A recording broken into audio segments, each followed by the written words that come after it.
Bonjour à toutes et à tous et bienvenue à ce nouveau petit déjeuner Alliance Digitale. Vous savez, cette structure qui regroupe désormais l'IAB France et la Mobile Marketing Association France. Un petit déjeuner consacré ce matin au thème des expériences mobiles, les nouveaux formats qui réinventent l'UX. Donc je m'appelle Jérôme Bouteiller, j'aurai le plaisir d'animer cet échange ce matin en compagnie de Christophe Lecourtois que j'invite sur scène. Bonjour Christophe, Bonjour à tous. ça va? Très bien, et toi? Très bien. Rapidement, le programme de la matinée. Donc, on va avoir une présentation rapide du GT, de la commission UX de l'Alliance Digitale. Après, on fera avec Christophe un petit tour de l'actualité des interfaces mobiles et des expériences utilisateurs. À 9h20, un keynote de Séverine Dumont de User Agents qui nous parlera des mini-apps. Est-ce le meilleur des deux mondes? Elle va nous l'expliquer. Ensuite, une table ronde passionnante sur la digitalisation du catalogue, un peu à l'heure de WePub. Et on aura les témoignages de très bonne qualité de Mathieu Lepoutre, Raphaël Lefebvre et Claire Normand-Loya de Auchan Retail, Meta et Mediapost. Et on terminera, si on a le temps, par une petite session de Q&A. Christophe, je le disais, tu es le rapporteur de la commission expérience mobile de l'Alliance Digitale. Est-ce que tu peux nous présenter un petit peu cette commission?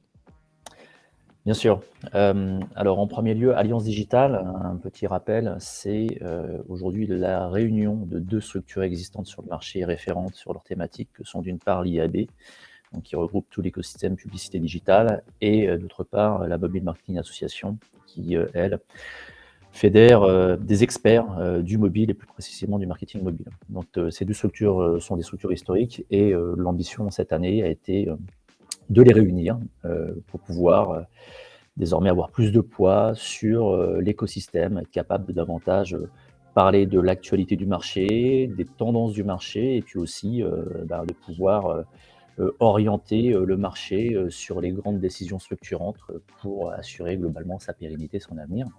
Donc beaucoup de thématiques, des thématiques autour de la publicité en particulier, mais pas que, c'est aussi des sujets qui vont toucher au marketing, dans lequel on peut, voilà, le sujet, le champ est très vaste.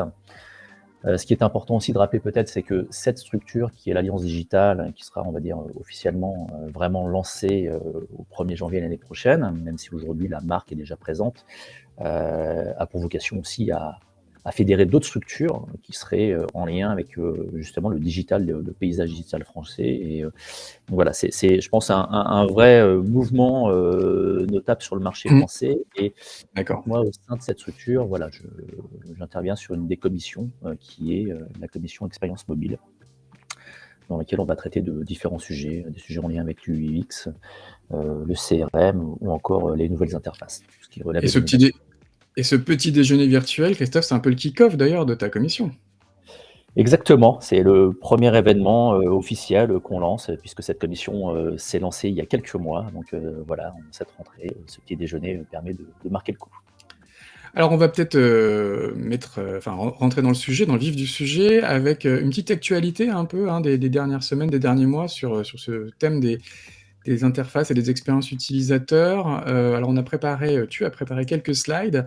On va commencer par un sujet d'actualité, les nouveaux OS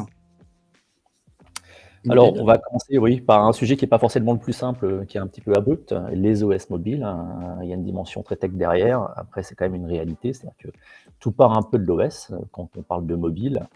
Alors, petit rappel sur les chiffres, voilà, on a un écosystème qui est porté par Android principalement, et au sein de cet écosystème, on a un acteur un peu atypique qui est Apple avec iOS, dont on voit là ici les parts de marché en termes de navigation, en termes d'usage. On voit qu'au niveau mondial, Apple, c'est à peu près 27% pour 71% Android. On a d'autres petits acteurs, d'autres OS, mais qui n'apparaissent quasiment pas car c'est très très marginal. Puis on est en France un peu plus tourné vers Apple, puisqu'on voit que par rapport à la référence mondiale de 27%, mais en fait, sur le marché français, on est plutôt à 33%. Ça, c'est les chiffres du mois d'août dernier. Et j'avais même vu que c'était près de 50% aux États-Unis, je crois. Voilà, effectivement, il y a des aspérités en fonction des pays. Alors, ce qui est clé aussi, c'est de se dire, ben, mais, bon, ça c'est déjà assez connu, c'est que en fait, l'OS est assez déterminant et on a un parc, Apple qui est généralement plus actif, que les autres Mmh. typologies de machines, d'OS et cetera. Donc Et enfin plus voilà, homogène, Apple, finalement. voilà, c'est très, très atypique dans cet écosystème et voilà et on parle un peu des OS là, pourquoi? Parce que, chaque année à la rentrée globalement, bah, c'est le moment où il y a les nouvelles releases, que ce soit celles d'Android ou celles d'Apple. Donc cette année, côté Android, il n'y a pas eu énormément d'évolution parce que chaque nouvelle, sortie d'OS, ne révolutionne pas systématiquement, on va dire les fondamentaux. Ça arrive de temps en temps. Il faut savoir que quand ça arrive, ben, il peut y avoir aussi des impacts assez lourds pour l'écosystème. Mais, s'agissant, je pense, d'Android, je pense que le point le plus, certainement le plus important, c'est de noter que jusqu'à présent, sur le volet des push notifications, on avait un régime d'opt-in ou d'opt-out sur Android. Là où on est sur un régime d'opt-in sur Apple, sur iOS. Donc désormais, à partir de la nouvelle mouture d'Android 13 qui va être progressivement déployée par les équipementiers sur leur parc de devices, eh bien désormais la norme sera bien non plus l'opt-out mais l'opt-in. Donc c'est Donc on peut un vrai anticiper une paradigme, baisse des taux d'opt-in sur les applis Android pour les push notifications. probablement, Et clairement. c'est un sujet important que les gens qui n'ont pas d'application, sous-estiment peut-être, mais les push notifications, c'est désormais le premier levier de génération de trafic pour beaucoup d'éditeurs d'app, hein. Enfin, pour beaucoup de marques, tout court, hein. Ouais, effectivement, pour certains acteurs, c'est essentiel, c'est fondamental. C'est clairement, ils ont des business qui sont, on va dire, app-centric. Donc, oui, ça a des impacts potentiellement majeurs quand Donc toute gros l'activité. sujet dont on reparlera peut-être au sein de ta commission. Du côté d'Apple, les nouveautés, donc c'est iOS 16. Un peu plus de nouveautés côté iOS, effectivement. Alors, je fais une petite parenthèse. On vient juste, enfin, aujourd'hui, le calendrier est assez amusant de ce point de vue-là. Chargé. Ouais, il est chargé. On vient de diffuser une émission qui s'appelle Mobile Culture, qui est un partenariat, on va dire, entre l'Alliance Digitale et un média qui s'appelle Minted. On vient de publier ce matin donc une édition de Mobile Culture spéciale iOS 16, dans laquelle on va parler un peu des différentes évolutions, alors notamment avec Patrick Mayol de Airship et Renaud Ménard de User Agent. Donc voilà, si le sujet vous intéresse, je vous invite à regarder cette édition de Mobile Culture. Mmh. Et quand même pas mal de nouveautés, hein, les live activities pour les applications qui veulent faire du live avec des notifications qui sont vraiment adaptées à un contexte. Exemple, application de sport qui va pousser automatiquement les scores en temps Ou des webinaires de l'Alliance Digitale. ou des webinaires, tout à fait. Et c'est donc voilà, donc il y a pas mal d'évolutions. D'accord. Pour passer très rapidement, voilà, plus de voilà, enfin, je pense que ça mérite vraiment de checker Ça cette ça édition ça parce que c'est assez bouillonnant, voilà. D'accord, on passe au sujet suivant parce que l'heure tourne. Web et mobile, quel avenir pour AMP? Ah ah!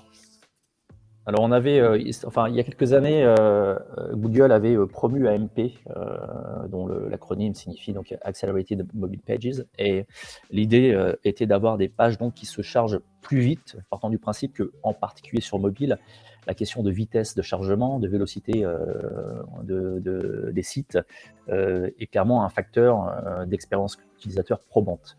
Google y est très sensible, a toujours promu cet aspect-là dans la navigation et ça a notamment une incidence sur le référencement Google, qui est quand même clé pour tout site internet. Donc il y a quelques années, les équipes de Google ont lancé ce framework, enfin ce format.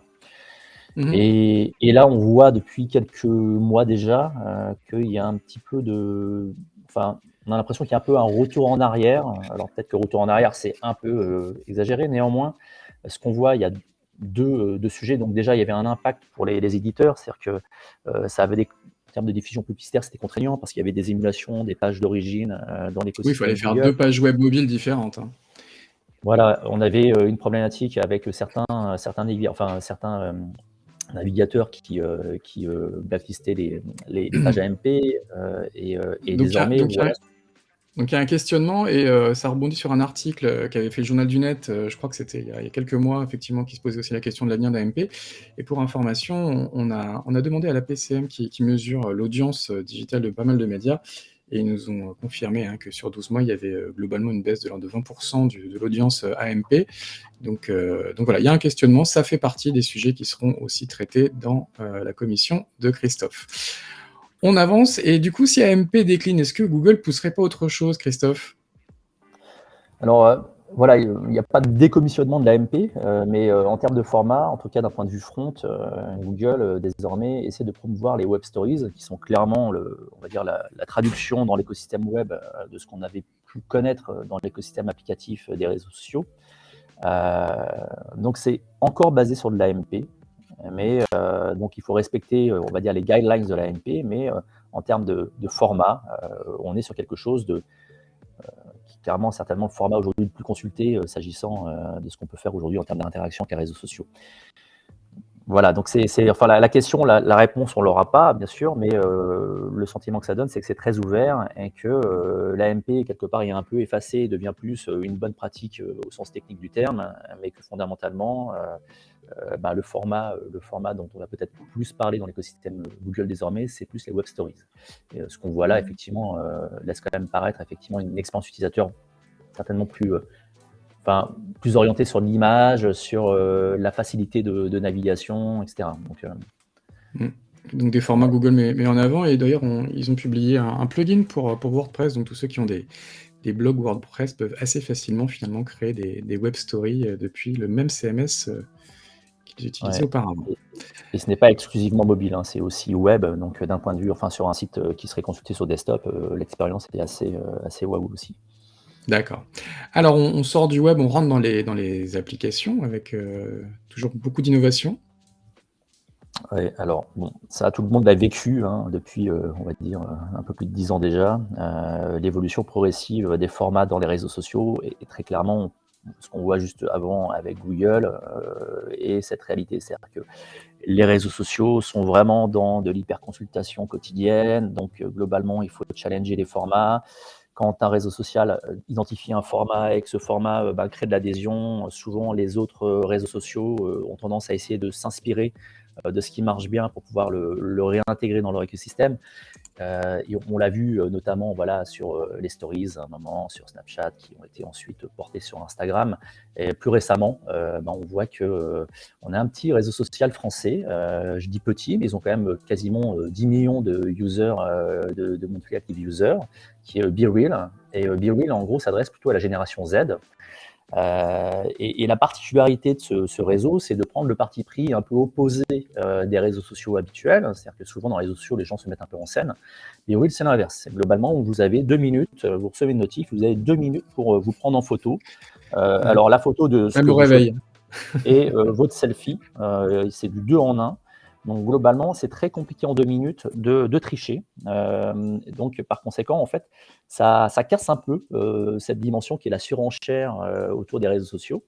Et du coup, progressivement, ils sont en train de développer leur audience et chose alors qui a dû leur faire un peu les comment dire les ennuyer, c'est que le TikTok, qui est quand même le réseau social qui est en train d'exploser depuis à peu près 2 ans maintenant. TikTok non seulement reprend ce concept-là et surtout va lancer une nouvelle application, TikTok Now, qui est clairement inspirée de ce concept où en fait on n'est plus dans la mise en scène mais vraiment dans l'instantané. Ouais. Voilà. On va suivre l'évolution de BeReal, mais ce serait formidable qu'en France, effectivement, on ait des Français à l'origine d'un réseau social d'envergure globale. On continue notre petit tour d'horizon des super apps avec de plus en plus d'intérêt pour le web. De plus en plus d'intérêt pour le web, pour le desktop. Alors, ça peut peut-être s'expliquer par le fait qu'à un moment, quand on a une super audience et sur mobile et dans les apps, pour aller chercher davantage d'audience, il faut aller chercher des utilisateurs qui sont peut-être un peu récalcitrants à l'applicatif ou au mobile, je ne sais pas. Et toujours est-il qu'effectivement, on a des mouvements. Alors, le sujet autour de TikTok et Snapchat, donc côté Snapchat, on a un sujet qui est en gros la version desktop de Snapchat. Donc désormais, c'est possible à tout utilisateur de pouvoir faire du Snapchat sur son ordinateur fixe. Et côté TikTok, en fait, ils avaient déjà un peu initié le mouvement, notamment pour Alors, à la fin de l'année dernière, c'était comment concurrencer un peu un réseau comme Twitch en faisant du streaming.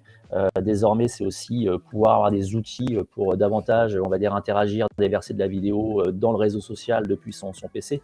Donc, on voit bien qu'il y a d'une part une volonté de faciliter, je veux dire, la consultation du réseau, mais aussi de pouvoir davantage travailler le contenu qu'on Mmh. peut y poster.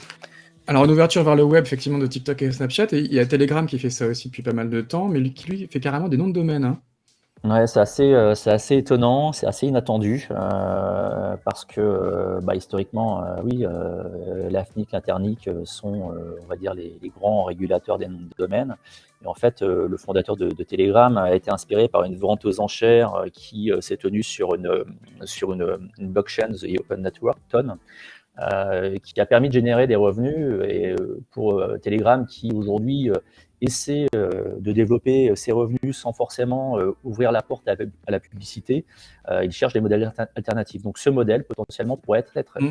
Très la intéressant diffusion de aussi. nom de domaine, donc avoir son nom de domaine, par exemple ici l'exemple de AdGame pour le nom d'utilisateur et GameMe pour par exemple enfin, le nom de domaine. Et puis ça peut aller au-delà. C'est globalement ce qu'il ambitionne, c'est de créer une place de marché sur la blockchain à travers des smart contracts pour vendre tout type de produits, notamment des emojis, des choses comme ça. Et l'intérêt du modèle, c'est aussi de pouvoir derrière le céder. C'est-à-dire qu'encore une fois, on est propriétaire d'un élément qui est unique, non fongible, mais néanmoins, derrière, cette propriété, on peut la céder à un tiers à travers Mmh. la blockchain. D'accord, Donc donc des voilà, c'est sujets, un vrai modèle vraiment à suivre. Il nous reste 4 minutes, on va rapidement, couvrir les autres sujets. On a vu aussi, dans le domaine des super apps, WhatsApp, hein, qui s'est ouvert au m-commerce en Inde. Ouais, donc Meta avait cette ambition depuis quelques années déjà de davantage introduire la notion de commerce, de m-commerce dans cet écosystème, sachant que WhatsApp, en gros, aujourd'hui, l'audience de mémoire, on est à, je crois, je voudrais 2 pas dire de milliards de MAU, hein, ouais. milliards d'utilisateurs, ce qui est quand même monumental. C'est Et le plus c'est gros un média du enjeu monde, hein, majeur avec pour les Facebook. e-commerçants. Voilà, donc au-delà des expérimentations qui ont été faites avec différents acteurs, là globalement ce qui est en train d'être lancé en Inde avec un des gros e-commerçants indiens, c'est on va dire vraiment la première expérimentation de bout en bout. C'est-à-dire qu'on a vraiment le catalogue produit et le Ouais, panier qui checkout, permet c'est de ça, hein. faire Ouais, la transaction. Donc le voilà, est-ce que paiement. ça préfigure du m-commerce conversationnel? Je ne sais pas, mais en Ah tout bah, cas tout à fait, on peut le dire, hein, je crois. C'est voilà, un environnement très, très intéressant qu'on connaît pas encore forcément, en Europe, mais qui pourrait aussi arriver rapidement avec les initiatives de Google autour du RCS et Google Business Message. ouais, côté messagerie, Google, alors qui avait essayé de pénétrer un peu les réseaux sociaux, qui n'avait pas trop réussi, à se faire une place, en revanche est très actif sur les messageries. Moi j'étais sur Google+, hein. Moi aussi, mais on n'était pas suffisamment nombreux On de était toute 2. évidence. Voilà, non, c'est un peu plus, mais toujours est-il que voilà, Google Business Message, c'est un produit qui a été lancé il y a maintenant quelques temps déjà, hein, qui permet depuis le moteur de recherche, depuis les pages magasins, d'interagir avec une personne, un bot à travers l'interaction, la messagerie. Tout ça, ça s'appuie notamment sur l'application de messagerie de Google, qui elle est la messagerie justement qui porte le RCS, hein, puisque depuis à peu près 4 ans maintenant, donc Google pousse le RCS, qui historiquement est un standard développé enfin conçu par les opérateurs mobiles. On est sur quelque chose aujourd'hui qui commence à prendre de l'ampleur, hein. Il y a eu Mmh. pas mal de défiance au tout début quand Google a voulu lancer le RCS, enfin relancer, parce qu'encore une fois, ça avait été inventé quasiment 10 ans plus tôt par les opérateurs mobiles. Et le fait est qu'on voit que les chiffres progressent. Google annonce plus de 500 millions de users actifs. Juniper Research, globalement, dans ses études Est estime que ambitieux. cette année, on est à 2 milliards, 1 milliard 2, je crois. Alors, C'est conséquent. oui, oui, c'était optimiste et on est effectivement à 1 milliard de smartphones compatibles à la fin de l'année 2022 et Juniper, imaginait des chiffres au-delà des 3 milliards au milieu de la prochaine décennie. On va vraiment aller super vite pour les 2 derniers slides, il reste 2 minutes, Christophe. La réalité augmentée, ça c'est un sujet dont beaucoup de gens en parlent, hein, depuis quelques années. Ça commence aussi à se concrétiser. On a peut-être remarqué, pour ceux qui utilisent des iPhones, que cet été, Apple a activé le mode réalité augmentée dans l'application Plan. Donc on utilise son smartphone pour se repérer dans la rue. Les lunettes sont pas encore là, mais j'imagine qu'ils y travaillent. Auchan a fait une campagne en réalité augmentée sur Snapchat, on en parlera peut-être avec Mathieu Lepoutre, hein, mais il y a aussi une réflexion pour utiliser les fameuses Lens de Snapchat dans un cadre publicitaire. Et sinon, on commence à voir apparaître de plus en plus de hardware sur la réalité augmentée. Alors, on a évidemment en tête les grosses lunettes de Microsoft, ce que fait Snap. On a aussi pas mal de constructeurs chinois comme Lenovo qui dévoilent des produits. Donc, on sent qu'on arrive effectivement à une certaine maturité au niveau du matériel, même si ce qui occupe le plus les esprits depuis quelques mois, c'est surtout le métaverse, Christophe. Ouais, on va passer rapidement parce que on a un timing, mais globalement, on ne peut pas ne pas parler du métaverse, du Web3. Voilà, c'est ce qu'on se dit, c'est que globalement, on est face à une rupture technologique potentielle de décentralisation initiée par la blockchain. Et en parallèle, on a un phénomène d'hyperspéculation en place avec plusieurs bulles successives autour notamment des cryptos. Concrètement, qu'est-ce qu'on voit? On voit que de plus en plus de marques, d'événements se tiennent dans des métaverses, puisque différents acteurs aujourd'hui se positionnent, et notamment Meta avec Horizons qui vient de le lancer en France. Petite différence quand même entre l'approche de Meta et d'autres acteurs du marché, c'est que Meta prend ce parti pris vraiment de l'immersif avec l'utilisation d'un casque pour pouvoir être immergé dans cette réalité virtuelle. Alors qu'en général, on est plus sur des environnements qui sont consultables depuis écran sur les autres alternatives. Et dans les faits, ce qu'on voit aussi, Voilà. c'est qu'il y a un développement des revenus pour les marques. De plus en plus de marques génèrent des revenus, notamment grâce aux produits virtuels ou aux NFT. Donc là, il y a une étude qui a été réalisée par Dune Analytics qui liste un peu les gros acteurs, les grosses marques traditionnelles qui génèrent des revenus déjà aujourd'hui dans le métaverse. C'est déjà assez impressionnant, je pense. Ouais, déjà 200 millions pour Nike, effectivement, c'est pas des petits chiffres. Et Merci Christophe voilà. pour ce tour d'horizon. Je suis désolé parce que l'heure tourne, il est déjà 9h21, mais merci en tout cas pour cette présentation. Et ça nous montre un peu tous les sujets que tu pourras couvrir dans les prochaines semaines, les prochains mois au sein de cette commission. Et si parmi vous, certains sont intéressés à rejoindre la commission, on les accueillera avec grand plaisir pour contribuer à ces travaux. On pourra Merci. accueillir Séverine, parce que ça, c'est des sujets qu'ils connaissent bien chez User Agent, n'est-ce pas, Séverine? Tout à fait. Alors Séverine, directrice de l'expérience client chez User Agent, qui va prendre le relais. Donc merci Christophe, je te rappellerai dans quelques minutes. Et on va du coup parler ensemble d'un sujet que n'a pas abordé Christophe, mais qui est un sujet d'actualité. Ce sont les mini-apps. On t'écoute. Tout à fait, merci Jérôme. Alors, je ne sais pas si tout le monde connaît les mini-apps, mais ça a été un sujet qui a commencé à faire un petit peu de bruit ces dernières années. Pourquoi mini-app? En fait, c'est vraiment l'outil des micro-moments. C'est un extrait d'app, tout simplement, qui permet d'utiliser une fonctionnalité ou une petite fonctionnalité sans téléchargement. Donc c'est ça la grosse nouveauté de ce sujet des mini-apps et qui va offrir du coup plusieurs opportunités pour les marques de pouvoir prendre la parole auprès d'utilisateurs sans nécessiter donc de téléchargement. Et c'est pour ça que ça va plutôt se passer dans des interactions ponctuelles, ce qu'on appelle des micro-moments dans le monde physique. Ce qui est assez intéressant, c'est que les mini-apps, du coup, sont nés en 2017 côté Android, donc ce qu'on appelle les instant apps, et vraiment ont été démocratisés depuis 2020 par Apple, qui a fait beaucoup plus de bruit avec les apps Clip et qui a fait une communication un peu plus forte. Mais on voit encore qu'il y a très peu d'usages qui ont été commercialisés, officialisés. Nous, on a testé chez User Agents, donc je vais pouvoir aussi vous présenter un vrai retour d'expérience sur comment ça fonctionne et quels sont les résultats qu'on peut en attendre. Comme ça ne nécessite pas de téléchargement, ce sont des applicatifs qui sont très, très légers.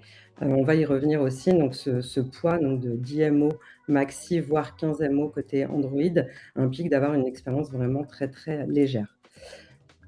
Au bon endroit, au bon moment. Pourquoi? Puisque, pour pouvoir accéder à ces apps, en fait, il suffit simplement de taguer un QR code, un appli code pour Apple, de faire un tag, un NFC ou RFID, ou bien tout simplement, en fait, de partager un lien, soit dans une application de messagerie, soit dans Apple Plan ou directement via un bouton, Try Now qui est disponible sur le Play Store.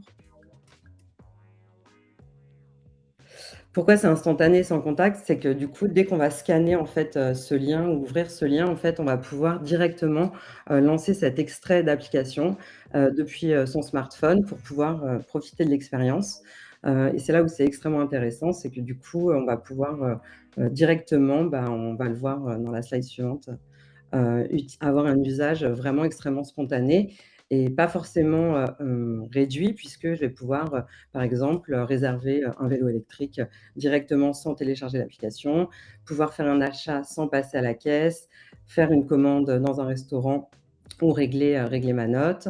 Ou si on veut aller plus loin, je peux, par exemple, vérifier la disponibilité d'un produit en stock, quand je suis, dans le point de vente, en scannant, ce produit ou planifier, par exemple, un rendez-vous avec un vendeur et cetera. Donc on va vraiment aller chercher une petite expérience, vraiment, spécifique via cet extrait d'application pour donner ensuite envie à l'utilisateur, pourquoi pas, de télécharger l'appli si, il veut aller, plus loin dans l'expérience avec la marque et dans son interaction.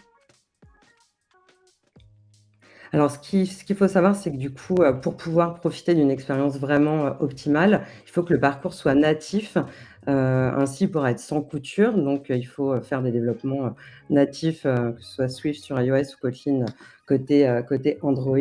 Et en fait, l'intelligence de l'app en faisant du natif, c'est qu'elle va pouvoir détecter via un universal link, ce qu'on appelle l'universal link, c'est que du coup la mini app peut détecter si vous n'avez pas l'app sur votre téléphone, vous allez directement vivre l'expérience depuis, le web, depuis votre navigateur. Si vous aviez l'app dans votre téléphone, vous allez pouvoir, profiter de l'expérience dans l'app directement, en arrivant directement sur la fonctionnalité recherchée.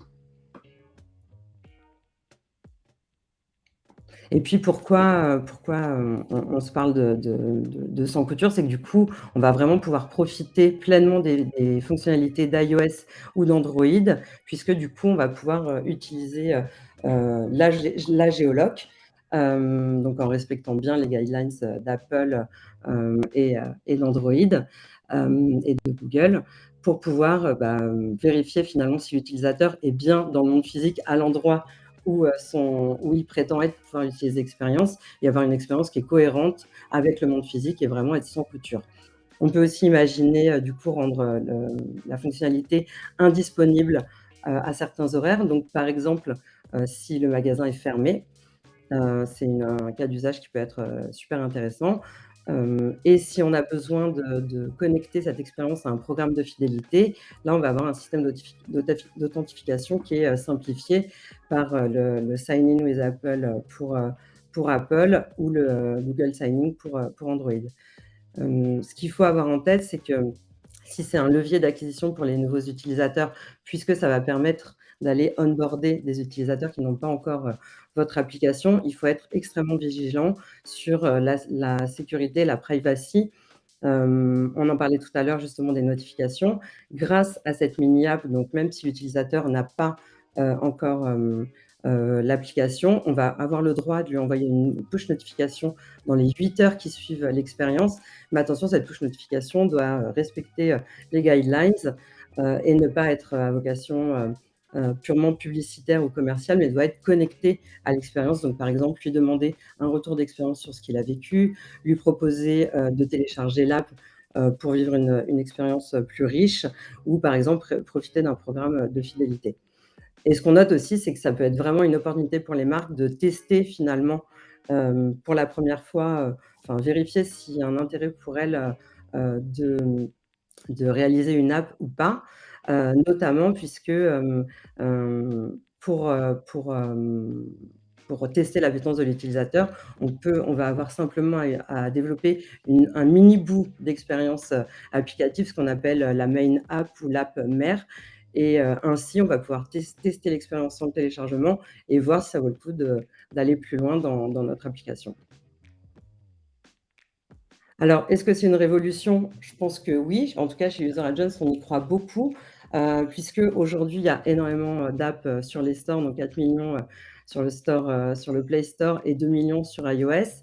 Aujourd'hui, on sent 2 frictions majeures, au téléchargement d'apps, même si on croit beaucoup aux applications, chez nous. C'est qu'il y a certains contextes d'usage qui incitent, qui font que c'est pas forcément pertinent de télécharger une app. Ça peut être trop long ou totalement inutile pour un usage ponctuel.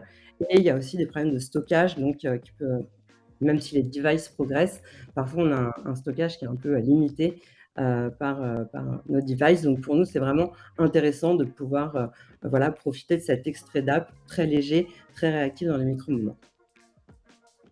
Alors, on a expérimenté, je vous le disais, donc on a réalisé avec La Poste une mini-app donc de scan and pick-up dans le flagship des Champs-Élysées que vous pouvez aller tester pour les Parisiens. Donc en fait, c'est une mini-app qui permet aux visiteurs, donc par un scan de sneakers, de demander au vendeur de venir lui apporter des sneakers dans la bonne taille et dans la bonne couleur. Donc c'est extrêmement simple pour l'utilisateur, il est en point de vente, il n'a pas d'app, il a juste à scanner. Ce qui est hyper intéressant, c'est que dans cette expérience, aujourd'hui, nous, ce qu'on a imaginé, c'est qu'on a connecté cette app donc, à une app vendeur côté Lacoste, et du coup, le stockman qui est en réserve reçoit l'information, peut faire la préparation des sneakers et les donner au vendeur qui peut l'apporter à l'utilisateur. Pendant son temps d'attente, donc pendant que la commande est préparée, même si c'est extrêmement rapide, l'utilisateur peut avoir des informations sur le produit, des informations sur le programme de fidélité Lacoste pour pouvoir proposer un enrôlement et ensuite partager son avis ou finaliser sa commande, soit via l'app s'il a l'app, soit avec le conseiller directement. J'ai mis quelques écrans, voilà. Donc ce qu'on voit ici, donc l'expérience, elle est extrêmement simple. Donc elle se déclenche ensuite par l'appareil photo ici pour scanner la sneakers.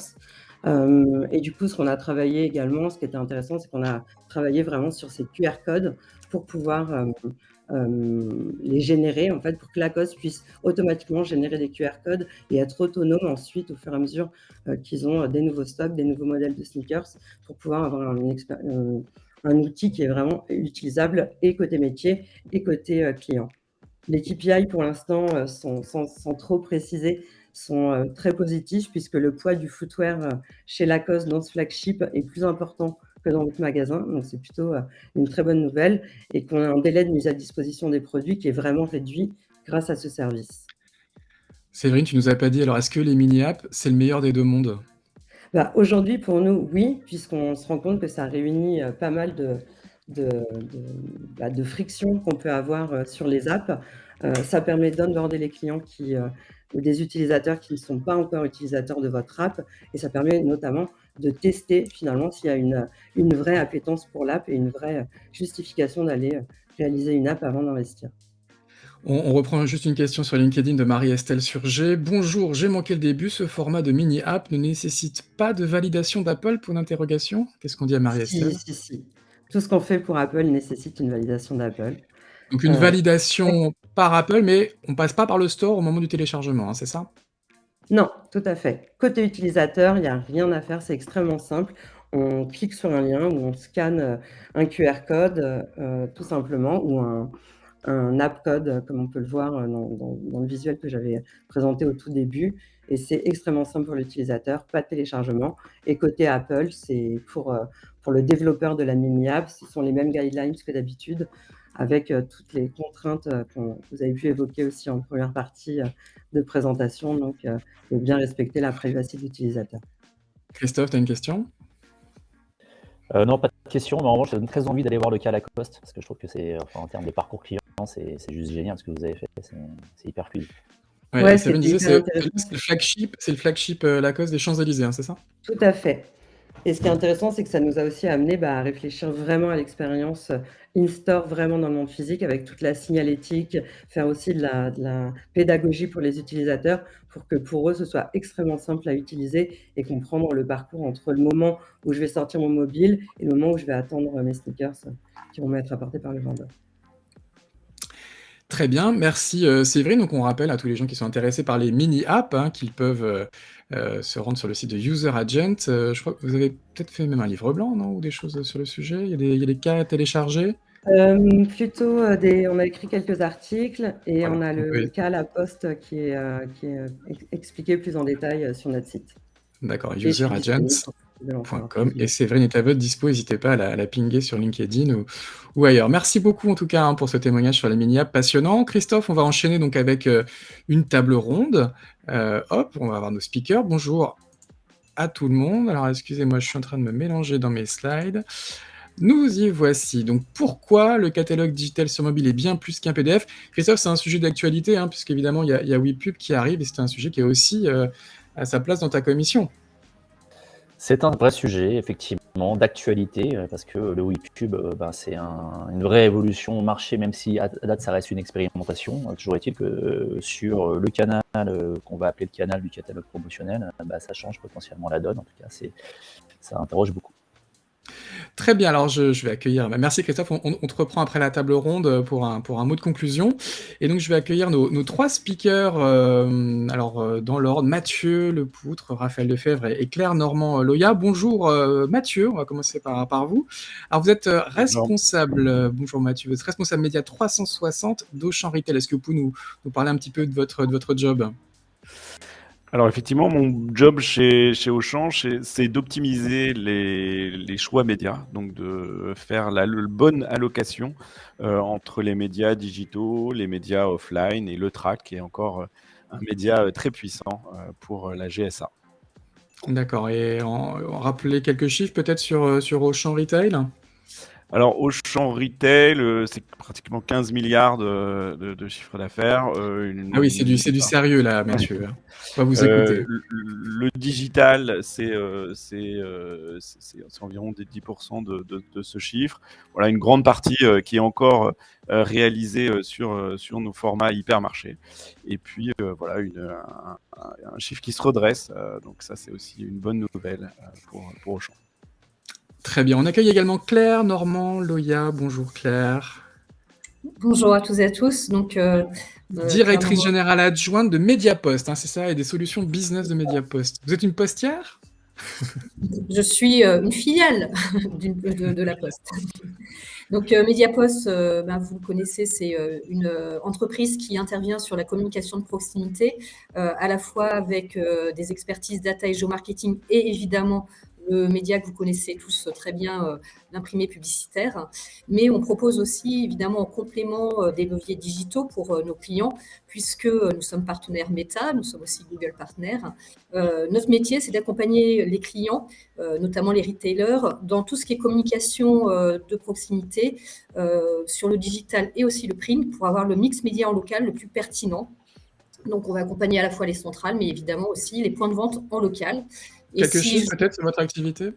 Oui, donc Mediapost, c'est 400 millions d'euros de chiffre d'affaires, c'est 10 000 collaborateurs, et puis c'est un engagement depuis de nombreuses années sur la partie RSE, puisqu'on compense nos émissions carbone depuis 2012. Planter des arbres ? Et on a des programmes différents pour compenser nos émissions carbone. Formidable. Raphaël Lefebvre, bonjour. Cliente, partenaire, retail chez Meta. Pour ceux qui n'auraient pas suivi, Meta, c'est le nouveau nom de la maison mère de Facebook. Tout à fait. Bonjour à tous. Alors, je fais partie de l'équipe commerce au sein des bureaux de Meta France. Et dans ce département, on accompagne les grands retailers en France sur leur manière d'utiliser nos plateformes pour se faire connaître et pour générer du business. Et donc, du coup, on est sur le sujet catalogue. C'est un sujet que je porte aussi un petit peu en interne, la digitalisation du prospectus. Un grand sujet, effectivement, tu l'as dit, Jérôme, au début. Quelques chiffres chez nous. Donc, bien sûr, les plateformes Meta dans le monde, c'est 3,6 milliards de personnes. En France, c'est 40 millions de personnes rien que sur Facebook tous les mois, 28 millions tous les jours. Et on va parler un petit peu de WhatsApp aussi, je le sais. Donc, c'est 2 milliards de personnes WhatsApp dans le monde. Donc voilà, des plateformes assez importantes. Et en France, 35-36, hein, je crois, selon les chiffres Médiamétrie, si je ne dis pas de bêtises. Il n'y a pas de chiffre officiel. Donc effectivement, ensuite, ça dépend sur quel chiffre on s'appuie. Mais oui. Mais c'est gros. C'est des gros volumes. C'est gros, effectivement. Donc, on est vraiment un média de masse et dans le cadre de la digitalisation. Très bien. Alors, on va rentrer dans le cœur du sujet. On le disait, hein, depuis début septembre, on a enfin lancé l'expérimentation WePub. Hein. Alors, c'est encore assez limité, mais ça va probablement s'étendre d'ici 2025 à tout le territoire. Mathieu, comment vous interprétez les choses ? Est-ce que WePub, c'est non au papier et oui au PDF ? Qu'est-ce qu'ils veulent aujourd'hui, vos consommateurs ? Alors déjà, peut-être, c'est une évolution plus qu'une révolution, même si effectivement, ça va potentiellement beaucoup impacter le paysage de la distribution des tracts. On était déjà dans une dans un opt-out, hein, puisqu'on était jusque-là, et on reste d'ailleurs à 97,5% du territoire En stop pub, donc il faut que les gens pub. manifestent leur opposition. Voilà, exactement. Et donc, on bascule de ce mode opt-out à un mode opt-in où il va falloir effectivement apposer un sticker WePub sur sa boîte aux lettres. Donc, ça concerne que 2,5% de la population. Ça aide finalement l'industrie à se transformer, à se préparer à effectivement une bascule qui va rechanger un petit peu le modèle. On va être sur des coûts d'impression qui ont déjà beaucoup augmenté, des coûts de distribution qui vont également aussi fortement augmenter, mais finalement un média qui va devenir, parce qu'il sera plus sélectif, il sera aussi plus efficace. Donc nouveau paradigme de ce point de vue-là. Et Mathieu, l'alternative au papier, c'est logiquement le digital? Alors, l'alternative au papier, ça passe par le digital, mais pas uniquement. On le voit d'ailleurs, il y a une forte croissance de la GSA que je représente sur les médias offline également. Donc oui, L'affichage, la une présence, PQR, voilà, la télé également. Enfin, radio, la télé. on voit Non, l'engouement mais on est Alliance la Digitale, présence. Mathieu. Il faut Voilà. qu'on Donc parle de voilà. digital. Donc non, mais ce que je voulais dire, c'est que on parle souvent de la digitalisation du catalogue. Elle passe aussi par d'autres médias et évidemment par le digital. Et au sein du digital, ça prend plusieurs formes. On a effectivement le copy-cut du track dans sa version PDF, mais également des versions différentes, plus proches du e-commerce. Et finalement, c'est ce mix que on construit et que l'on travaille. Et c'est ce mix-là qui va répondre aux besoins des clients, puisque on le voit, hein, il y a encore pas mal de clients qui sont intéressés par ce format papier, beaucoup qui aussi basculent sur un format digital, et puis sur les formats digitaux, eh bien, également un mix Une grande variété de formats. différent. Exactement. Et on va y revenir. Claire, vous êtes évidemment en première ligne dans cette transformation du prospectus, du catalogue, et puis d'ailleurs, elle a démarré il y a déjà quelques années. Hein. Comment vous analysez un peu ce phénomène chez Mediapost ? Alors, le sujet de la digitalisation du catalogue, elle s'accélère d'abord, à mon sens, parce qu'il y a une hausse forte des coûts du papier, plus qu'à travers l'expérimentation WePub, puisque On l'expérimentation rappelle un WePub, 40% de croissance du prix du papier en 2 ans, hein, je crois. ouais. Donc, ça doit être dans ces environs-là, ouais. Et du coup, voilà, c'est ça qui a un impact actuel très fort pour nos clients. Sur la partie WePub, pour l'instant, ça reste une expérimentation qui va être évaluée. Donc, moi, je ne dis pas, comme vous le sous-entendiez, que ça va forcément se généraliser dans 3 ans, parce qu'il y a un certain nombre d'impacts, et notamment des impacts sur le consommateur, qui, lui, reste extrêmement attaché au papier, puisque 52% d'entre eux disent préférer recevoir les promotions en papier. C'est normal, hein, c'est un média qui permet de capter l'attention et puis d'avoir accès à toutes les promos facilement. Donc, ceci étant, oui, il y a toute une partie des évolutions aussi de consommateurs pour certains qui nécessitent d'autres formes de communication, et notamment digitale. Et là, je pense qu'il faut être sur des formats qui peuvent être différents justement du papier, parce que le papier, c'est 4 minutes de lecture en moyenne d'un catalogue. Quand vous êtes sur le digital, il faut une expérience différente. Donc, le simple PDF, même si ça existe, ce n'est pas forcément ce qui va retenir leur attention. Donc, nous, on va faire plutôt le choix dans notre Off Smart Catalogue de catalogue digital, d'analyser la zone pour pouvoir, comme sur l'imprimé publicitaire, être pertinent dans la communication et avoir des contenus qui sont adaptés au profil des clients de la zone, et de ne cibler avec ces contenus que des gens qui vont être attachés, intéressés par ces contenus. Et on va mettre en avant les produits phares pour ces clients-là en fonction de leur profil. Et après, vous pouvez accéder à l'ensemble du reste de l'offre ou aussi du e-commerçant. Mais ce n'est pas une simple reproduction du PDF pour nous, en tout cas, le catalogue digital. D'accord. Raphaël, quel est votre point de vue chez Meta ? On passe du papier au digital, mais quel digital ? Est-ce que ça peut se limiter à un PDF, ou il faut aller, comme le disait Claire, vers des logiques plus interactives et plus multimédia ? Mais alors, je suis d'accord avec Claire. Le premier réflexe qu'on a quand on pense digital, c'est d'avoir quelque chose d'assez moderne, d'assez interactif, quelque chose qui bouge. Et alors, on a des surprises aussi. On a interrogé nous-mêmes les Français l'année dernière, en 2021, avec Ipsos. Quand on leur pose la question, dans la catégorie des catalogues digitaux, entre un PDF, on tourne les pages, on feuillette les pages, et entre un catalogue dynamique, interactif, qu'est-ce que vous préférez? Et on a quand même 54% des Français qui déclarent préférer le PDF. Donc, je pense qu'on a là un peu l'héritage aussi de plusieurs dizaines d'années où en fait les Français ont reçu des prospectus dans leur boîte aux lettres, donc ils ont pris des habitudes. Et forcément sur le digital, malgré le fait qu'on est sur un écran mobile qui est plus petit, que la surface d'expression n'est pas la même, bah, on a quand même finalement en fait on retrouve ce bon vieux catalogue papier et ça rassure. Donc je pense que on est tous d'accord pour dire qu'on s'attend à des choses plus modernes. Dans les faits, dans les usages, aujourd'hui, on est en mesure de dire que le PDF a sa place. Ensuite, À sa place. Oui. oui, Est-ce qu'il n'y a pas un ensuite, sujet générationnel? Enfin, c'est la question que je voulais poser. Est-ce oui, qu'en fonction de génération, il n'y a pas alors, forcément la même appétence pour le PDF ou le papier? ouais, je pense que même pour le papier, et Claire pourra le confirmer certainement, mais aujourd'hui, on voit encore énormément de jeunes qui consultent le papier. Ça dépend ensuite où est-ce qu'ils habitent, ça dépend ensuite comment ils ont évolué, etc. Mais globalement, on peut dire que oui, les plus jeunes préfèrent les formats interactifs, notamment les ruraux aussi. Alors, les citadins, je veux dire, alors que les ruraux vont préférer peut-être le format papier ou le format un petit peu PDF. Mais là-dessus, encore une fois, je pense qu'il faut prendre beaucoup de recul. Ce que nous, on recommande aussi, bien sûr, aux enseignes qu'on accompagne sur le sujet, c'est qu'il faut prévoir les deux cas.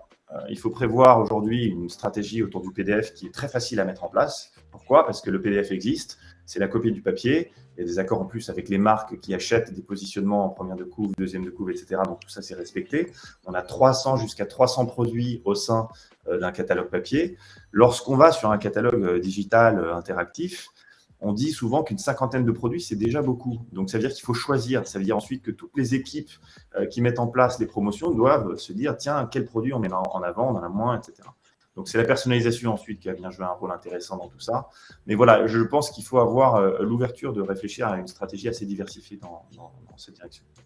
Mathieu, vous voulez Et rebondir? même dans l'étude que Raphaël évoque, qui a été faite par Ipsos pour Meta, on voit qu'effectivement, il y a un effet générationnel. Le taux, la préférence au PDF, c'est 54% en moyenne.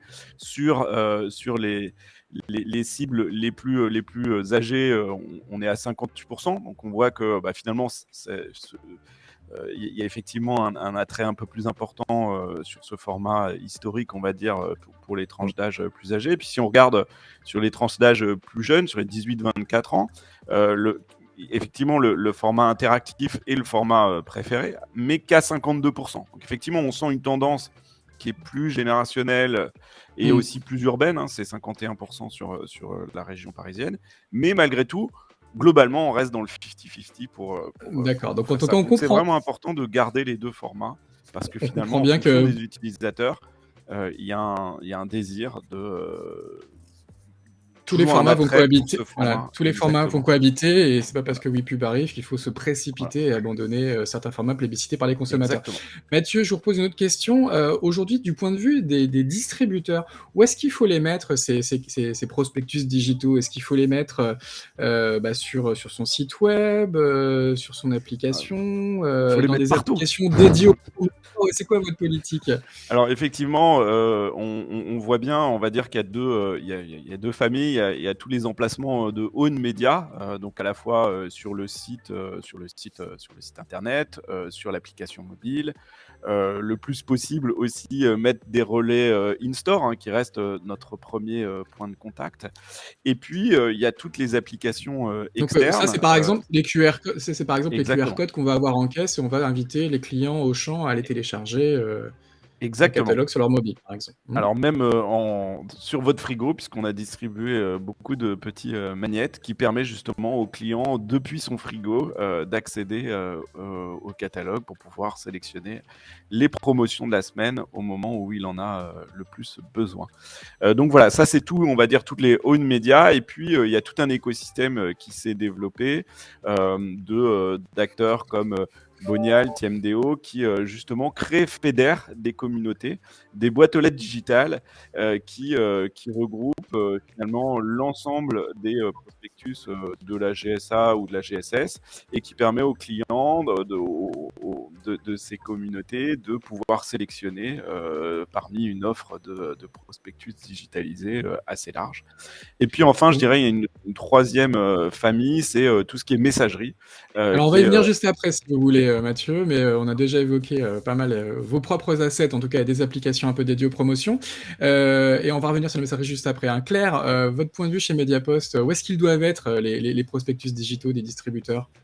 Je partage l'avis de Mathieu. Évidemment, ils doivent être partout et évidemment, les retailers doivent capitaliser sur leurs médias propriétaires, les mettre sur leur site web, sur leurs apps.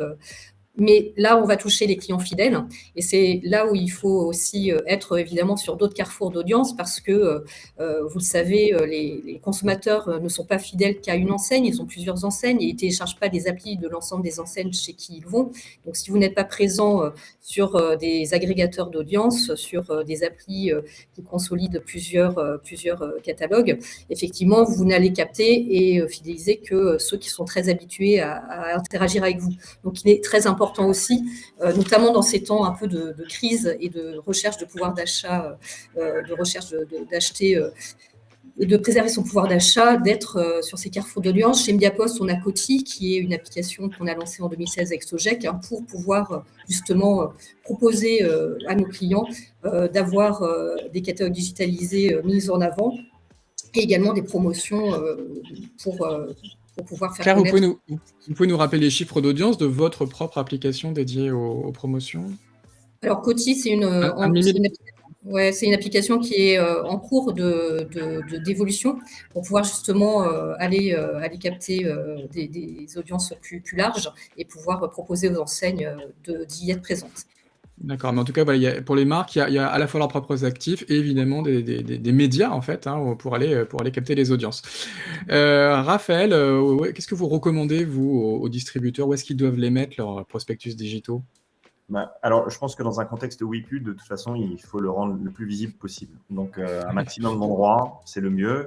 C'est vrai que le papier, on ne le remplace pas du jour au lendemain. Donc, tous ceux qui étaient habitués au papier, on a beau les prévenir que maintenant c'est du WePub, maintenant les apps, les catalogues sont disponibles sur le site du distributeur, sur l'application du distributeur, etc. Je pense qu'il n'y a pas de limite, donc il faut avancer là-dessus. Nous-mêmes, encore une fois, Mathieu, on va en parler après sur les applications mobiles, Messenger, WhatsApp, c'est une publicité. Et puis ensuite, Claire le disait aussi très justement, il faut aller en prospection. Il faut aller sur des médias de découverte. Donc tous les médias qui aujourd'hui affichent une audience significative, ça a du sens d'y publier le catalogue. Ensuite, ça dépend du format. Je peux faire de la pub aussi, évidemment, Raphaël. Chez Meta, vous avez des solutions. C'est une stratégie de push et de pull, quoi. Il faut rendre le tract disponible là où les gens le cherchent. Et puis, il faut aussi aller les chasser, leur proposer des portes d'entrée vers ces catalogues digitaux. Et il y a un point juste que je voudrais, sur lequel je voudrais appuyer, c'est que le prospectus papier, initialement, c'est pour générer du trafic en magasin. Donc, 90% du business, alors ça, c'est dans l'alimentaire, hein, mais globalement, 90% du business se fait encore en magasin. Donc, dans le parcours digital, c'est vrai que le prospectus PDF, il a ce rôle aussi, on comprend très bien que c'est pour aller faire ses courses derrière. Sur le parcours digital, peut-être un peu différent vers des listes produits ou vers des sites internet, il y a toujours en fait quelque chose qui n'est pas toujours facile, c'est de respecter le parcours consommateur qui décide de se rendre en magasin. Quelqu'un qui décide d'acheter en ligne sur du drive, sur la livraison à domicile, très bien, mais quelqu'un qui décide d'acheter en magasin et qui se retrouve sur un dispositif drive, c'est pas la même chose. Donc l'omnicanalité, c'est aussi un détail important dans ce contexte. Sujet complexe. Ok. Moi, j'ai une question sur le format du prospectus digital. Évidemment, il y a du texte, évidemment, il y a des photos. Est-ce qu'on peut aussi commencer à parler de format plus vidéo ? On voit des expérimentations, notamment en Chine, avec le live shopping. Mathieu, c'est des sujets que j'imagine qu'il faut regarder de très près. On est quand même pas très loin du catalogue avec le live shopping. Il faut donner envie aux gens d'acheter. Alors déjà, le catalogue digital, on essaye de l'animer de plus en plus pour proposer effectivement. On est déjà, d'ailleurs, ce qui explique peut-être encore l'engouement de ce format PDF, c'est qu'on a une contextualisation un peu plus que sur un site de e-commerce un peu froid. Et c'est ce que je pense les gens aiment retrouver sur ce format. Et puis, effectivement, sur les formats On va aller sur des formats qui vont de plus en plus intégrer du brand content, de la vidéo, de l'explication, des recettes aussi pour nous. Voilà, effectivement, c'est une expérience qui devient de plus en plus riche. De toute façon, ce format publicitaire, c'est un format presque récréatif. Ça paraît un peu bizarre de dire ça, mais on est sur des formats, alors sur le digital, on est sur des formats très très courts, des vidéos de 6 secondes, de 12-15 secondes. Une lecture moyenne d'un tract, on l'a évoqué tout à l'heure, chez Auchan, c'est plus de 2 minutes. Voilà. Donc, ça veut dire qu'on est sur un moment de consommation d'un format digital qui est long. Nous, c'est quasiment, c'est plus de la moitié du tract qui est en moyenne vu. Donc, c'est un nombre de pages qui est consulté qui est assez important, avec un taux de clic qui demeure assez stable tout le long. Donc, on est vraiment sur une expérience qui plaît. Et puis, on va effectivement vers des formats plus live, avec les social shopping qu'on a déjà pas mal décrit. D'accord. Claire Normand, Loïa, c'est aussi un sujet que vous regardez, vous, le live shopping pour vos clients? Il y a de la demande pour aller dans cette direction? Alors oui, c'est intéressant et au niveau d'un lancement de produit, pour offrir une expérience augmentée, pour des achats impliquants, c'est vrai que c'est des formats qui sont intéressants. Après, nous, on travaille beaucoup sur le local avec des points de vente. Et au niveau du local, là, pour le coup, vous n'amortiriez pas forcément ce coût d'investissement. Donc, du coup, on fait assez peu en local ce type de dispositif. Et après, ce qu'il faut aussi voir, par contre, c'est qu'il faut l'utiliser quand même avec attention, ce type de dispositif, pour des raisons environnementales, puisque tout ce qui est vidéo a quand même un impact beaucoup plus fort. Et donc, lorsqu'on regarde l'analyse du cycle de vie et l'impact environnemental, là, pour le coup, le papier est moins impactant qu'une vidéo ou ce type de format, quoi. D'accord. Raphaël, vous êtes d'accord avec Claire, ça dépend un peu des produits, ça dépend un petit peu des points de vente, ce type d'investissement? Je trouve que c'est difficile de comparer un prospectus qui rassemble jusqu'à 300 produits à un live shopping. C'est vrai que le live shopping, souvent, on met quelques références en avant. C'est souvent pas de l'alimentaire d'ailleurs, c'est souvent quand même des produits électroménagers ou ce genre de choses, ou de la mode bien sûr, mais sur laquelle on peut en parler pendant longtemps, on peut donner des exemples. C'est des vidéos qui peuvent durer et se transformer en fiches derrière. Donc je pense que c'est difficile de décliner vraiment un prospectus en live shopping. On a vu des exemples, Carrefour et Auchan aussi d'ailleurs, qui filmaient quelqu'un qui feuilletait le catalogue et qui faisait ses commentaires. Bon, alors c'est un format... Oui, on voit ça sur YouTube, des gens qui consultent vos catalogues, c'est étonnant. En public, absolument. Donc bon, c'est intéressant, mais c'est vrai que si on regarde un petit peu plus loin, je pense que d'une part, le live shopping aujourd'hui, à l'heure de la vidéo à la demande, c'est quelque chose qui peut fonctionner parce qu'il y a des créateurs, des influenceurs et donc un aspect de nouveauté. Je pense que dans le cas d'aller faire ses courses en alimentaire ou même en GSS, on n'est pas tout à fait dans le même cas de figure. Donc, je dirais oui et non, mais pas pour remplacer le prospectus papier. Très bien. Alors, on va parler d'un sujet, Mathieu, dont vous aviez commencé à nous en parler, du portage aussi des prospectus dans des applications conversationnelles, et Auchan a lancé ses catalogues, alors que je ne dis pas de bêtises, sur WhatsApp et sur Meta. C'était quand, l'année dernière Voilà, c'est ça, à peu près un an d'expérimentation, avec finalement aussi une montée crescendo, à la fois sur les contenus qui sont proposés. On a de plus en plus de catalogues. Avant, c'était uniquement les catalogues nationaux, mais on a vraiment l'ensemble de nos prospectus qui s'y retrouvent à la fois. Et donc, je suis chez Auchan, je flash un QR code, et donc ça déclenche une conversation WhatsApp, par exemple, qui va me demander, je prends mon code postal, et qui va m'envoyer les catalogues correspondant au magasin près de là où je suis. C'est ça le parcours?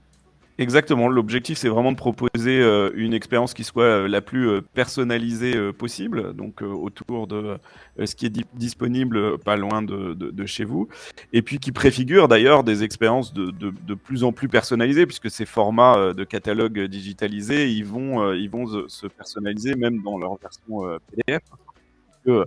Quand on a imprimé, alors chez Auchan, on a généralement 5 versions pour un même tract. Ça peut être un peu plus important quand on a des tracts qui sont régionalisés comme les foires au vin. Mais voilà, on est assez rapidement limité. On n'a pas ces limites sur le digital. Donc on va aller vers des expériences qui sont de plus en plus personnalisé.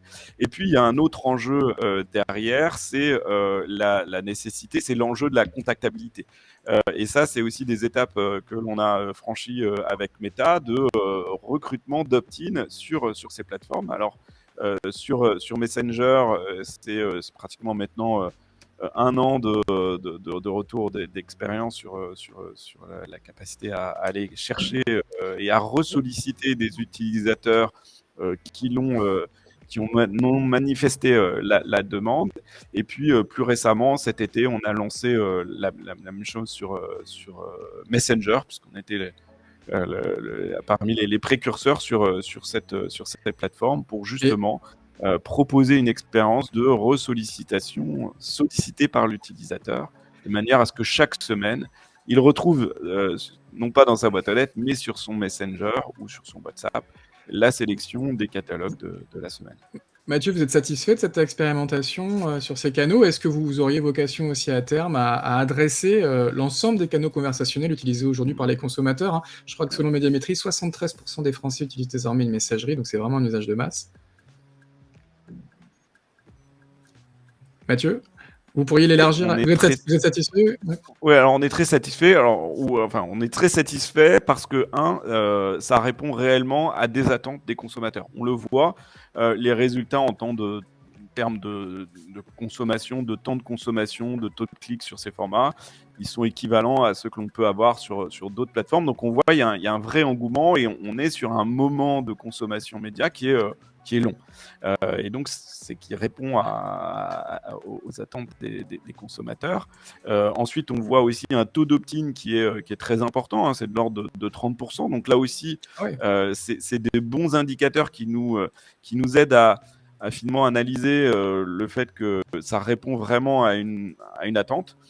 Le petit point négatif, c'est finalement, on voit qu'on répond à l'attente assez fortement, mais d'un nombre assez limité d'utilisateurs. Donc, on est encore dans quelque chose qui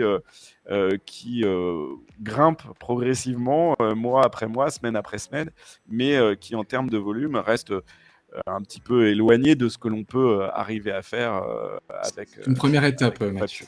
Voilà, exactement. Claire, vous avez, j'imagine, suivi de près les expérimentations menées par Auchan, et puis je crois que Carrefour également a un dispositif similaire. C'est aussi une piste intéressante pour vous et pour vos clients? C'est une piste intéressante, mais on est toujours dans un sujet de fidélisation comme ce qu'on se disait tout à l'heure. C'est ce que dit Mathieu, c'est que c'est pas encore un levier d'audience de masse, et vous n'allez pas sur de la conquête non plus, ou des clients pas très engagés déjà avec votre marque. Donc intéressant. Il y a de la conversation, il y a des chatbots, on explore quelque chose de quand même nouveau. Voilà, et par contre, vous pouvez ouvrir des services différents, et c'est ça qui est intéressant, je pense, dans ce type d'expérimentation, avec des infos supplémentaires sur le stock en magasin. C'est intéressant aussi si on arrive à aller jusqu'au point de vente dans ces interactions pour pouvoir offrir un vrai service complémentaire aux consommateurs. Vous voulez dire avec le chatbot dans le point de vente? Oui, ce serait intéressant de pouvoir avoir des usages encore plus locaux. Est-ce qu'il vous reste de la moutarde? Ça, je suis sûr que c'est une question qu'on pose tous les jours chez Auchan. Ce genre de choses, d'accord. Raphaël, c'est une belle expérimentation ce qui a été lancé sur vos canaux, WhatsApp Absolument. et Meta. Et si je dis pas de bêtises, la France avec le Brésil et l'Inde est plutôt en avance sur ces sujets, non?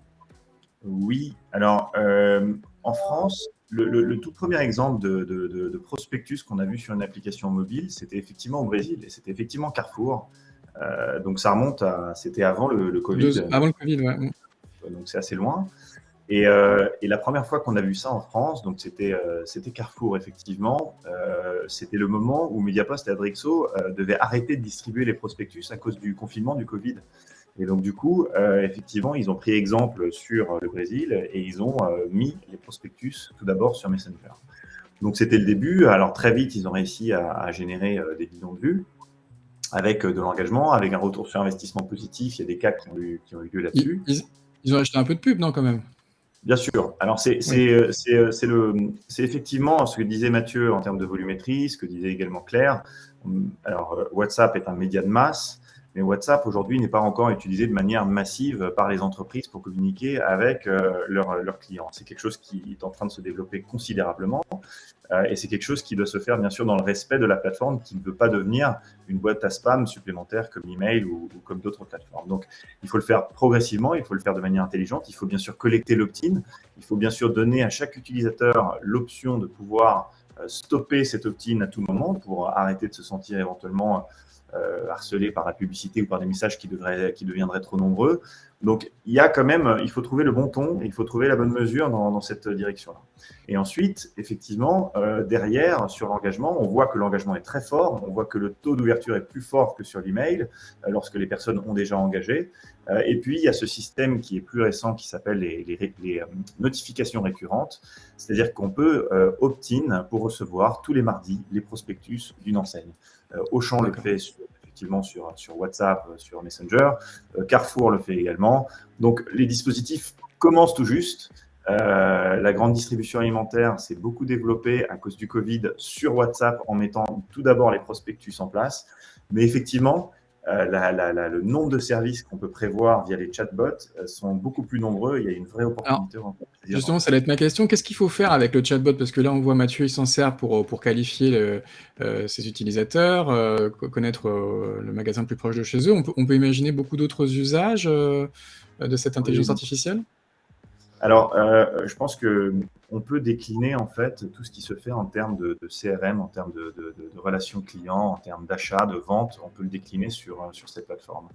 On connaît le SMS, on reçoit tous en fait nos textos lorsqu'on se fait livrer pour savoir où en est en fait le colis. On est tous en fait aujourd'hui beaucoup sur les réseaux sociaux et demain une marque va pouvoir communiquer avec nous sur un produit en particulier qui nous convient parfaitement, nous dire s'il est disponible dans ce magasin-là, et puis bien sûr nous poser des questions sur si on est satisfait ou non, si derrière on a des problèmes ou non. Donc c'est un canal qui est privilégié aujourd'hui, qui est considéré par les consommateurs aussi comme un canal privilégié. Alors, un canal de découverte, un canal de relation client, ça peut aussi être un canal de vente. Mathieu, vous avez dû suivre l'expérimentation de WhatsApp en Inde avec JioMart. Est-ce que demain le catalogue va devenir en fait une place de marché?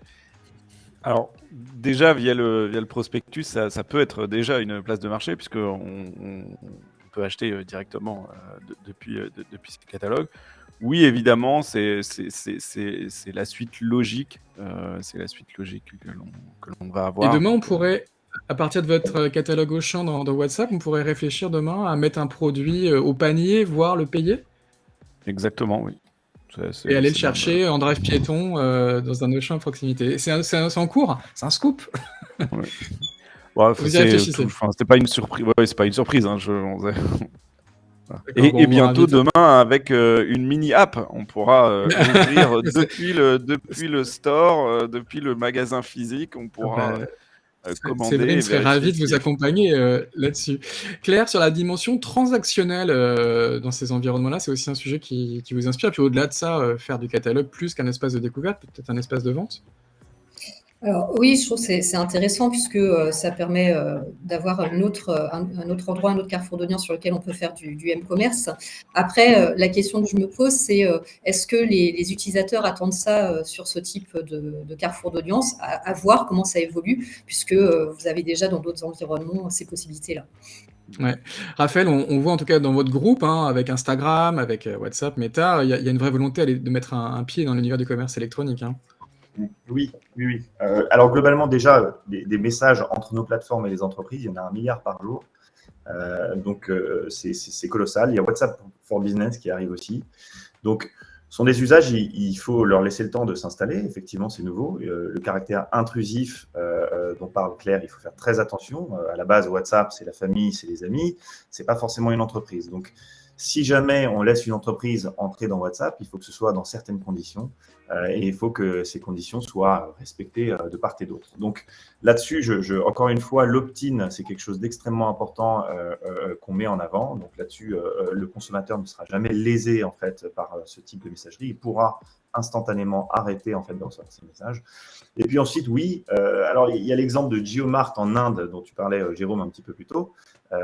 JioMart, c'est aujourd'hui un des premiers acteurs où en fait notre expérience d'achat de bout en bout se met en place. Donc c'est-à-dire que l'utilisateur peut effectivement acheter sur la plateforme son panier de courses. Donc c'est quelque chose qui va dans le sens de l'histoire à partir du moment où il y a une relation de confiance qui est nouée.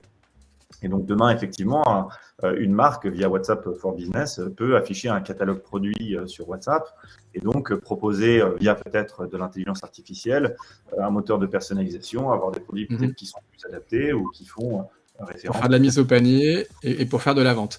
Un dernier tour de table sur après-demain, qui est le sujet qu'on a rapidement évoqué aussi tout à l'heure dans la revue de presse, qui est la réalité augmentée, la réalité virtuelle. Mathieu, je vois que vous portez des lunettes. Est-ce que vous pourriez demain avoir des lunettes connectées qui feraient apparaître des promotions Auchan dans votre champ de vision? Alors, on pourrait imaginer effectivement ce type de dispositif. Après, pour regoubler par rapport au point précédent, effectivement, in fine, la personne qui va décider, c'est le consommateur. Et on voit bien, les lunettes, ça aurait pu bien marcher il y a quelques années. Et finalement, on voit que ça a été compliqué. Tout ce qui est aussi... les Google Glass. Ouais, et même aussi. si toutes les applications par la voix, il y a aussi par la voix, on peut acheter des produits. Il y a des expérimentations qui ont été faites. On voit bien que ça n'a pas pris pas encore. C'est pas aussi massif que certains l'annonçaient. Exactement. Donc c'est intéressant de préparer ces nouvelles expériences. Mais voilà, le juge de paix, in fine, ça reste le consommateur et son adoption de ces technologies.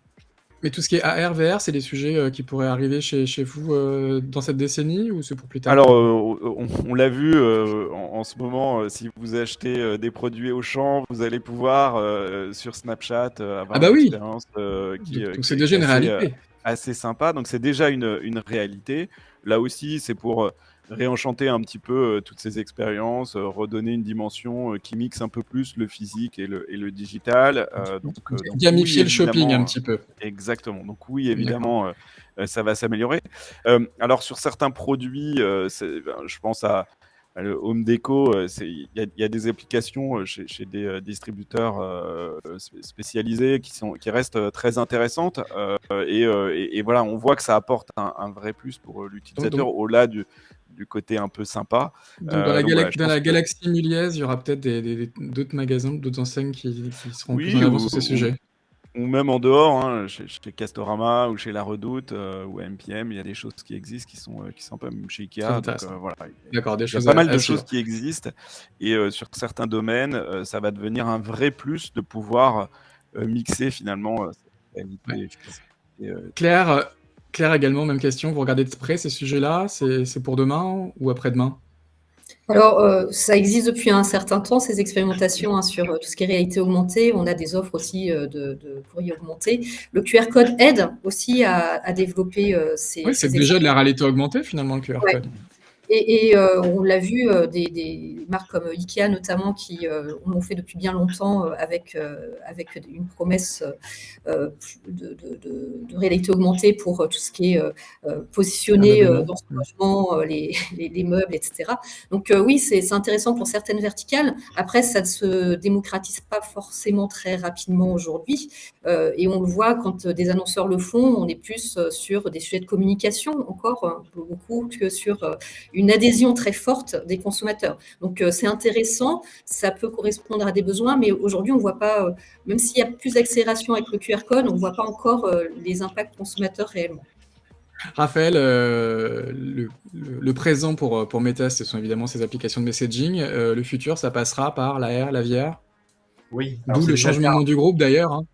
Ouais, tout à fait. Non, mais c'est déjà le cas. On voit Sephora, chez Michael Kors, chez Made.com, on voit déjà des usages concrets en fait de la réalité augmentée. Oui, d'essayage virtuel, des choses comme ça. Exactement, d'essayage. Donc il y a même aujourd'hui déjà des cas qui montrent qu'en termes de business, ça fonctionne. Ça apporte aussi une certaine image innovante pour la marque qui déploie tout ça. On voit beaucoup des filtres et tout ça en haut de funnel, donc c'est encore quelque chose de très différent. Mais on considère en tout cas que c'est la première porte, c'est le premier pas en tout cas vers effectivement peut-être le métavers plus tard. On sait que c'est une vision qui s'installe dans 15 à 20 ans. Donc aujourd'hui, en fait, dans notre discours, c'est pareil, c'est quelque chose qui arrive, on en est sûr. Mais voilà, il faut y aller étape par étape. Et on peut en tout cas déjà acheter des Quest ou des Ray-Ban Stories pour découvrir toutes ces innovations et elles sont déjà en vente. Hein, donc, C'est Exactement. ça, ça ira peut-être plus vite que 15 ou 20 ans. Je vais demander à tous les quatre un petit mot de conclusion, et puis on va demander peut-être à Christophe aussi de nous rejoindre. Mathieu, ça serait quoi votre conclusion, votre hashtag de conclusion de nos échanges? Bah, Très moi, rapidement. le hashtag, peut-être, c'est le client first, quoi. C'est finalement, c'est adapter et proposer des nouveaux dispositifs qui répondent aux attentes de tous nos clients, quelle que soit leur appétence par rapport à ces différents sujets, plus ou moins technologiques. Voilà. Donc, Client c'est client first. first. Très bien. Et encore merci Mathieu pour votre participation. Puis on invite tout le monde à aller faire ses courses chez Auchan, évidemment. Claire, un hashtag de conclusion. Alors mon hashtag, moi, c'est Mix Media, puisque évidemment, en fonction des cibles et en fonction du profil, il faut adapter son mix avec une communication on et off pertinente. Merci. Et puis on invite une fois de plus et tout le monde à découvrir les solutions Mediapost qui aident à la transformation du secteur de la communication locale. J'ai bien résumé vos métiers. Tout à fait. Raphaël, un hashtag de conclusion également. Pour moi, ce serait test and learn. Globalement, surtout sur le chapitre de la digitalisation du prospectus, rien que sur nos plateformes, il y a énormément de choses à tester, des plus simples aux plus complexes. Ça prend du temps. Il faut de nombreuses campagnes pour trouver les bons réglages. Donc, il faut prendre ce temps et puis il faut surtout s'intéresser aux différents modes d'affichage que sont à la fois le PDF, mais aussi les versions les plus dynamiques. Et quand je parlais de 15-20 ans, je parlais effectivement d'aller vraiment faire ses courses dans le métavers. Ça va prendre un petit peu plus de temps. Mais voilà, en tout cas, il y a des choses très concrètes qui peuvent se faire et être nombreuses. Et on invite tout le monde à offrir un Quest à Noël à ses amis. Comme ça, on pourra plonger tous ensemble dans le métaverse. Christophe, un mot de conclusion pour ces échanges. Pardon. Mets ton micro. Oui. On s'est dit que ce n'est pas on va dire une révolution, mais une transformation. Donc effectivement, je pense que c'est important de tester, de se donner du temps et surtout de ne pas oublier le consommateur en chemin. Voilà. Et en tout cas, c'était très intéressant d'avoir ces 3 points de vue, je pense, très complémentaires les uns des autres. Et d'ailleurs, c'est assez marrant de voir que selon les uns et les autres, on peut parler de tract, d'imprimés publicitaires, de prospectus, de catalogue promotionnel. Il y a déjà une grande richesse de vocabulaire dans ce secteur-là. Et en tout cas, on voit aussi tous les sujets qui seront couverts par ta commission au sein de l'Alliance Digitale. Merci en tout cas à toutes et à tous d'avoir participé à cette table ronde, d'avoir suivi également nos échanges sur les différents réseaux sociaux. Vous pourrez retrouver dans quelques heures le replay de cette table ronde sur YouTube et sur LinkedIn et sur Facebook et sur Twitter, je crois. Prochain rendez-vous le 20 octobre sur un sujet complémentaire qui est le Drive to Store, plutôt dans cette logique de ciblage, d'activation et de mesure. Voilà, merci à toutes et à tous et je vous souhaite une bonne fin de journée. Au revoir. Merci, au revoir. Merci, au revoir.